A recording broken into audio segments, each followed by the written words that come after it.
10,000 மீனவர் மற்றும் மீனவ உழவர்களுக்கு உழவர் கடன் அட்டை வழங்கப்படும் என்று தமிழக வேளாண் பட்ஜெட்டில் தெரிவிக்கப்பட்டுள்ளது.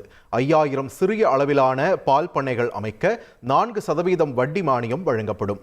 புதிதாக 56 வண்ண மீன்கள் வளர்ப்பு அலகுகள் அமைக்க 1,55 லட்சம் ரூபாய் மானியம் வழங்கப்படும் என்றும் வேளாண் பட்ஜெட்டில் தெரிவிக்கப்பட்டுள்ளது.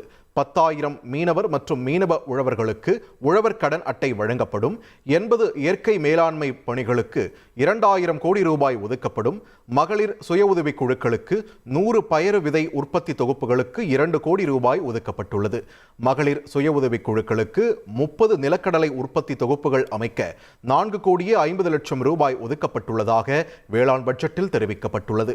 உழவர்களுக்கு இலவச மின் இணைப்புகளுக்கான கட்டண தொகையாக 8,186 கோடி ரூபாய் ஒதுக்கப்படுவதாக வேளாண் பட்ஜெட்டில் தெரிவிக்கப்பட்டுள்ளது.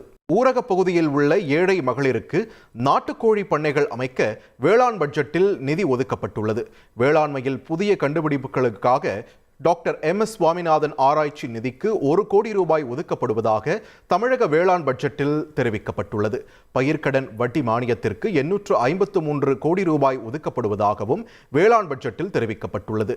நெல் கொள்முதல் ஊக்கத்தொகை வழங்க 525 கோடி ரூபாய் ஒதுக்கப்பட்டுள்ளது.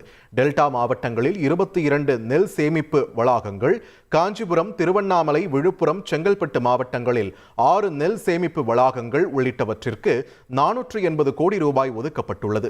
உணவு மானியத்திற்கு 12,500 கோடி ரூபாய் ஒதுக்கப்பட்டுள்ளது. காவிரி டெல்டா பகுதிகளில் ஆறுகள், கால்வாய்களை தூர்வாருவதற்கு 120 கோடி ரூபாய் ஒதுக்கப்பட்டுள்ளது. ஊரக பகுதியில் உள்ள ஏழை மகளிருக்கு நாட்டுக்கோழி பண்ணைகள் அமைக்க 6 கோடி ரூபாய் ஒதுக்கப்பட்டுள்ளது.